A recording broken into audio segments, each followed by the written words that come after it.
Let's get right into it. Number 10. The sugar high lie. Every parent thinks giving their kid sugar turns them into a tiny tornado. But that idea is completely wrong. Scientists tested this. They gave some kids sugar, others got fake sugar, and neither the kids nor their parents knew who got what. The result was absolutely nothing. The sugar kids weren't any more hyper than the no-sugar kids, but when parents thought their kids had sugar, they suddenly started seeing them as hyperactive. They watched their kids like hawks, waiting for any sign of energetic behavior. Kid jumps once? They blamed the sugar. Kid laughs? Sugar rush. This whole thing started back in the 1970s, when a doctor claimed food additives were making kids hyperactive. Parents jumped on that idea immediately. A kid bouncing off the walls at a birthday party probably has more to do with being at a birthday party than the cake they just ate.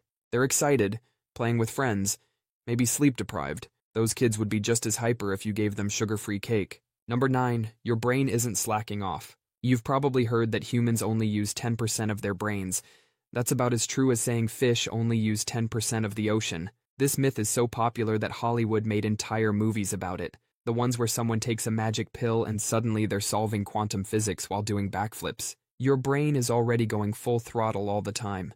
Scientists can watch brains light up in real time using special scanners, and they see activity everywhere, all the time. Even when you're sleeping, your brain is working. It's controlling your breathing, managing your heartbeat, and replaying embarrassing memories. Your brain only makes up 2% of your body weight, but this overachiever uses 20% of your body's energy. That's like having a tiny space heater that eats all your electricity. If 90% of your brain was really doing nothing, evolution would have removed it ages ago. Nature doesn't keep useless stuff around.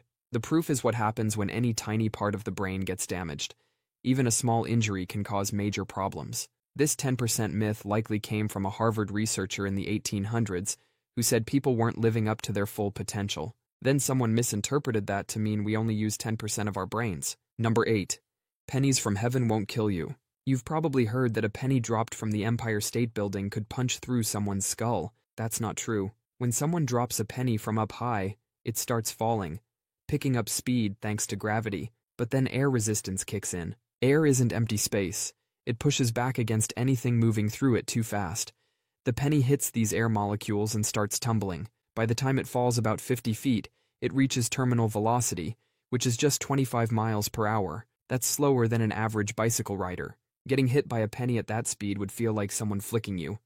Annoying, but not fatal. If you drop that same penny in a vacuum, like space, it would reach speeds over 200 miles per hour. But down here on Earth, you're more likely to get seriously hurt by a falling ballpoint pen. Those are aerodynamic enough to act like tiny arrows. Number 7. Lightning's repeat offender status. The saying lightning never strikes the same place twice is wrong. The Empire State Building gets hit by lightning around 25 times every year. There was a park ranger named Roy Sullivan who got struck by lightning 7 different times. They called him the human lightning rod. He survived all 7 strikes. After the 4th strike, his co-workers started avoiding him during storms. Lightning often hits the same tall objects repeatedly. If you're the tallest thing around, like a lone tree in a field, you're basically a target during a storm. Lightning can strike miles away from the actual storm. These are called bolts from the blue because they can come out of a clear blue sky. You could be out there when the sky looks clear, and suddenly lightning strikes. Number 6. Vikings left their horns at home. Vikings never wore horned helmets into battle. This whole horned helmet thing was made up by theater costume designers in the 1800s. They were designing costumes for opera performances and thought horns looked dramatic. They accidentally created one of history's biggest fashion lies. Going into battle wearing something that gives your enemy 2 perfect handles to grab is not practical, or the horns could get stuck on tree branches during a raid. The real Viking helmets that archaeologists have found were plain protective gear, maybe with a nose guard. They did find some horned helmets in Denmark, but these were from 3,000 years before the Vikings. These ancient helmets weren't for fighting, they were ceremonial, like an ancient crown. Some opera costume designers from the 1800s likely saw these ancient ceremonial helmets and thought, perfect, let's make the Vikings wear these. Now millions of people think Vikings ran around with horns on their heads. Number 5. Your razor isn't making you hairier. You've probably heard that shaving makes your hair grow back thicker and darker. That's complete nonsense. When you shave,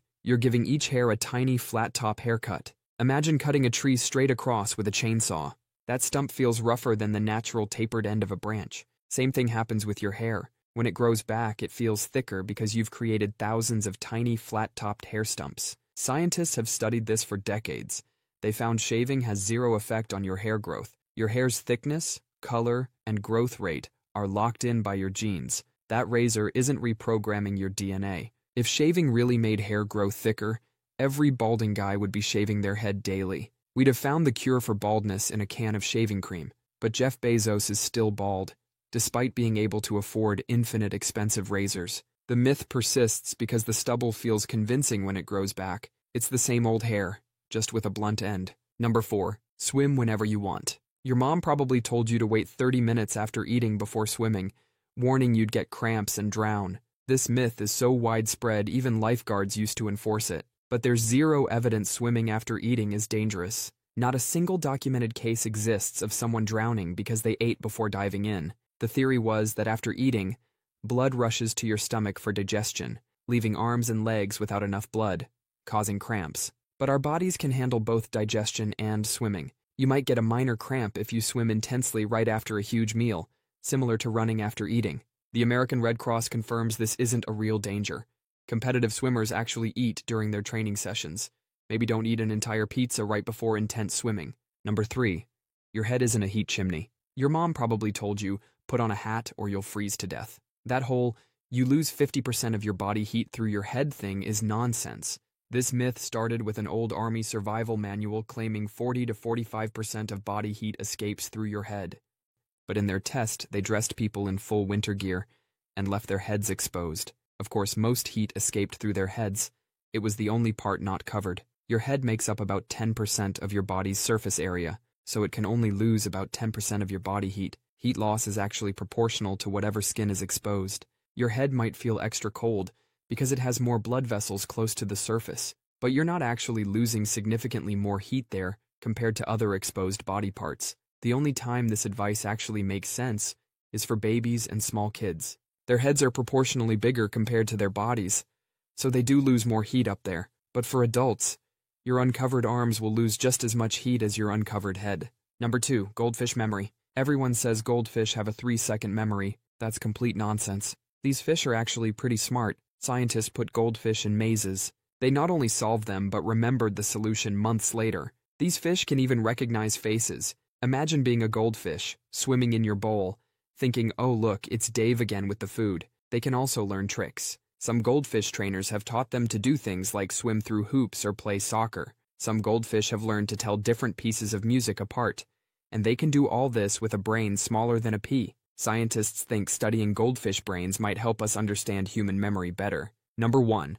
Gum doesn't stick around for years. That story about swallowed gum staying in your stomach for 7 years is a lie. When you swallow gum, it travels through your digestive system just like any other food. The only difference is that your body can't break it down. Think of gum like corn kernels. It just passes right through. Most gum is out of your system within 1 to 2 days. It doesn't stick to your insides. Your stomach is constantly moving and pushing stuff along. And those stories about gum causing problems, unless you're swallowing huge amounts of gum constantly, you're probably fine. Humans have been chewing random stuff for thousands of years. Ancient Greeks chewed tree resin. Mayans chewed chicle. None of them died from 7 years of gum buildup. Gum won't stick in your stomach, but it can stick on sidewalks for years. That's all for today. I'll be making similar videos in the future. Subscribe to see them.